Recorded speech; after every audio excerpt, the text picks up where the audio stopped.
Hello បងប្អូនទាំងអស់គ្នាចានេះគឺមានជាការឃ្លានជាខ្លាំងចឹងហើយអត់ចាំយូរទេគឺមានតែចុះទៅរកឲ្យញ៉ាំនឹងឯងគឺថាទ្រាំមកបានទេពេលនេះតែមុននឹងយើងទៅរកឲ្យញ៉ាំគឺយើងទៅកត់ទឹកមួយផ្លេតសិនព្រោះថាអត់មានទឹកផឹកអស់ទឹកផឹកលេងហើយក៏ចង់មកអួតពីឡាន Lamborghini របស់ខ្ញុំដែរចាគឺខ្ញុំទៅកត់ទឹកគឺខ្ញុំជិះ Lamborghini របស់ខ្ញុំពណ៌ក្រហមចាស្អាតអត់ហើយនេះគឺប្អូនស្រីរបស់ខ្ញុំជិះតាណាទេចាហើយឥឡូវខ្ញុំក៏បានកត់ទឹកហើយដែរចាយើងក៏បំពេញបេសកកម្មរបស់យើងគឺទៅរកអីញ៉ាំនៅសវែនចាឥឡូវគឺបានយកទឹកទៅទុកអីទៅទុកហើយនេះគឺឲ្យមើលទេសភាពបន្តិចចាគឺយើងចេញដំណើរទៅហើយទៅជិះឡាន Lamborghini ពណ៌ក្រហមចាគេរកទៅទិញអីញ៉ាំអត់ដូចខ្ញុំទេចាខ្ញុំគឺជិះ Lamborghini ឥឡូវគឺយើងបានមកដល់សវែនហើយចាចាំការទៀតចូលទៅ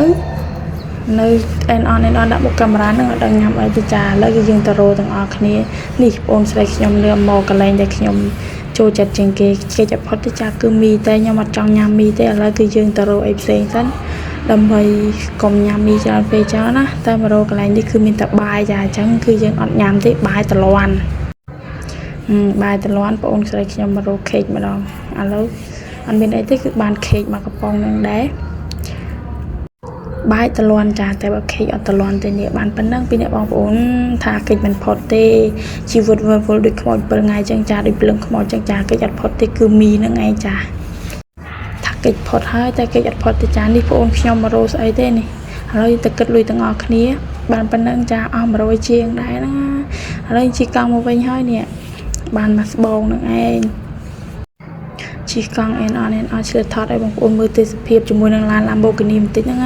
ហើយឥឡូវយើងបានមកដល់ទីហើយមានជាការជួយជោគជួយចៅជាខ្លាំងចាមានអ្នកបកមានអ្នកហែកមានអ្នកដាំទឹកអីចឹងណាខ្ញុំអ្នកកាន់កាមេរ៉ាចាឥឡូវទឹកយើងបានពុះហើយគឺយើងចាក់ចូលមីតែម្ដងទៅបន្ទាប់ពីយើងចាក់ហើយគឺយើងគ្របពីទុកមួយទៅមកសទុះសិនទៅឥឡូវមីរបស់យើងបានតិចហើយគឺយើងយកមីទៅចាក់ទឹកចេញ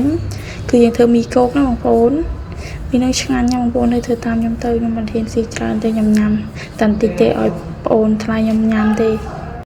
អុយដល់ញ៉ាំស្អីទេតលាន់ណាស៊ីទៅឥឡូវគឺយើងចាក់គ្រឿងចូលទៅបងប្អូនទាំងអស់គ្នាមានគ្រឿងប៉ុន្មានចាប់នឹងចាក់អស់ទៅចា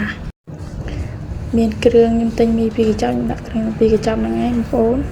ហើយនេះអារុយហ្នឹងបងប្អូនថ្លៃខ្ញុំថាស៊ីគេស៊ីក៏សក្តិយ៉ាស្លាក់កតែនឹងមែនទេចាឥឡូវយើងដាក់ស្ករបន្តិចទៅឥឡូវមីយើងគឺបានច្របារុយហើយចាចឹងមកមើលពីសម្រស់អ្នកញ៉ាំបន្តិចទៅមុខឡើងដូចជ្រូកហើយចាឆ្ងាញ់ខ្លាំងមែនទេជាការឆ្ងាញ់ជាខ្លាំងឥឡូវមានការហើហើយក៏មកញ៉ាំក្នុងទឹកបន្តិចចាញ៉ាំក្នុងទឹកចឹងมันវាអត់សោះហើចាដើម្បីកុំឲ្យហើគឺយើងមានតែញ៉ាំក្នុងទឹកចា